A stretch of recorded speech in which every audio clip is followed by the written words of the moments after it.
അടിമാലി മേഖലയിലെ വിവിധ ക്ഷേത്രങ്ങളിൽ കർക്കിടക വാവുമായി ബന്ധപ്പെട്ടുള്ള ബലിതർപ്പണ ചടങ്ങുകൾ നടന്നു. ക്ഷേത്രത്തിലൊക്കെയും വിശ്വാസികളുടെ വലിയ തിരക്കാണ് അനുഭവപ്പെട്ടത്. അടിമാലി ശാന്തഗിരി മഹേശ്വര ക്ഷേത്രത്തിൽ പുലർച്ചെ മുതൽ ബലിതർപ്പണ ചടങ്ങുകൾ നടന്നു. കർക്കിടക മാസത്തിലെ കർത്തവാവ് ദിവസമാണ് കർക്കിടകവാവ് അഥവാ പിതൃദിനം എന്ന പേരിൽ വിശ്വാസികൾ ആചരിക്കുന്നത്. പിതൃക്കളുടെ ആത്മശാന്തിക്കായി പുണ്യതീർത്ഥങ്ങളിൽ വിശ്വാസികൾ ബലിയർപ്പിക്കുന്ന ദിവസമാണ് കർക്കിടകവാവ്. കർക്കിടകവാവ് ദിവസം ചെയ്യുന്ന ശ്രാദ്ധമുട്ടൽ പിതൃക്കൾക്ക് ഒരു വർഷത്തേക്ക് നിത്യേന അനുഭവപ്പെടുമെന്നാണ് വിശ്വാസം. കർക്കിടകവാവുമായി ബന്ധപ്പെട്ടുള്ള ബലിതർപ്പണ ചടങ്ങുകൾക്കായി അടിമാലി മേഖലയിലെ ക്ഷേത്രങ്ങളിൽ വിശ്വാസികളുടെ വലിയ തിരക്ക് അനുഭവപ്പെട്ടു. അടിമാലി ശാന്തഗിരി മഹേശ്വര ക്ഷേത്രത്തിൽ പുലർച്ചെ മുതൽ ബലിതർപ്പണ ചടങ്ങുകൾ നടന്നു. ക്ഷേത്ര മേൽശാന്തി അജിത്ത് മടത്തുമുറി ബലിതർപ്പണ ചടങ്ങുകൾക്ക് കാർമ്മികത്വം വഹിച്ചു.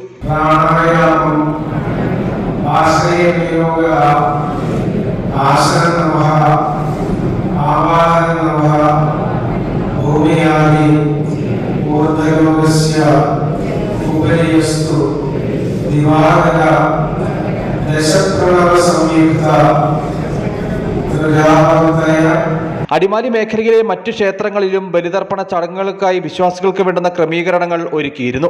പിതൃക്കൾക്ക് പ്രാധാന്യമുള്ള ദക്ഷിണായനത്തിലെ ആദ്യത്തെ അമാവാസിയാണ് കർക്കിടകത്തിലേത്.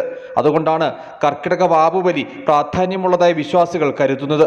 തലേന്ന് വ്രതമെടുത്ത് അമാവാസി ദിവസം കുളിച്ച് ഈറനണിഞ്ഞ് മരിച്ചു മൺമറഞ്ഞുപോയ പിതൃക്കളെ മനസ്സിൽ സങ്കല്പിച്ച് ഭക്തിപുരസ്സരം ബലിയിടുന്നതാണ് ചടങ്ങ്. News bureau, Adimali.